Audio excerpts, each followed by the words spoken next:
Welcome back to the Volunteer Channel's second live special, Trailblazers. Celebrating women across campus, we are live from the Scripps Lab today at the College of Communication here in the University of Tennessee.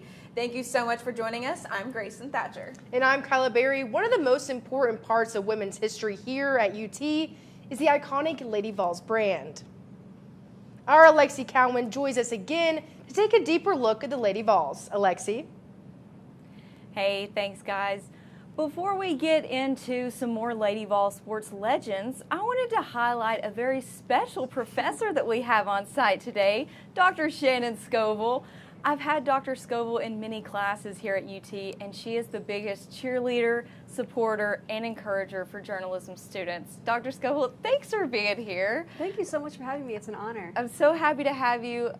Don't want to spoil it, but you are basically my favorite professor. But you have had a tough time, being a female journalist in a male-dominated field, and especially this woman covers wrestling. So it is not easy. You're in a completely male-dominated field. How have you been able to deal with that?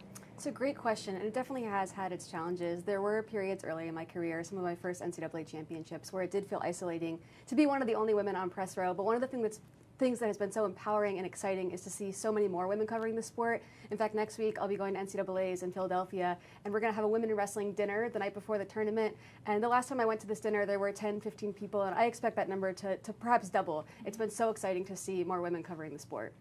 Well, you've covered wrestling and tons of sports for a long time in writing. How do you think the coverage has changed from when you first began to now? It's been really exciting to see the investment in covering women's sports. I think sports media companies are starting to realize that it's good business to cover women's sports, to shine a spotlight on these incredible athletes and the great things that they're doing on and off the court and on and off the field and in and out of the pool. There's so many great stories of women's sports, and we're starting to see that, and I think it's leading to a great trend in increased coverage. So how do you see women's sports, the popularity of it and coverage in general changing in the future as us college students grow up and start covering it? Another excellent question. One of the things that I think has really helped improve coverage of women's sports is the NCAA's name, image, and likeness policy change. That's where my research area of interest centers around. And we've seen that as women athletes have grown their own profiles, they've drawn a lot of eyeballs to their events. We've seen ESPN break records in its coverage of women's basketball, women's softball. We saw Nebraska sell out Memorial Stadium for women's volleyball. We're seeing people flock to women athletes like they never have before. They have more access to these athletes' stories, to their personalities, and to their voices. And it's been great for sports. It's been great for society. All of our women's programs have been breaking a lot of records too recently. But, we've asked all the women that we've, interviewed throughout this process, who is the most influential woman in your life? I love this question, and I know it's cliche to say, but the answer definitely has to be my mom. My mom was a student athlete at the University of Maryland. She was on the gymnastics team. She's actually on her way to an alumni gymnastics meet right now to cheer on the Terps.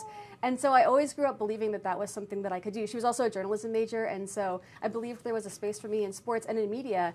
And it actually wasn't until I was in college that I started to realize just how underrepresented women were in those spaces. I always had a model leading the way for me in my career and in my interest in sports. And now my mom is a leader in business, and she's inspiring me in how I can be a better leader. So I definitely look to her in sports, in media, and in leadership.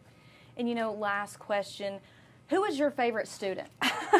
You know I can't answer that, but I loved having you in class, and you've done some amazing reporting, and it's really an honor to be here today with you for this live show. You all do incredible things, and really, really proud and excited to watch you do what you do. Well, thank you for all the support that you've brought us. She is our biggest fan, and I think she always will be. Thank you so much for the impact you've made on me and journalism students all across campus. We appreciate you. Thank you.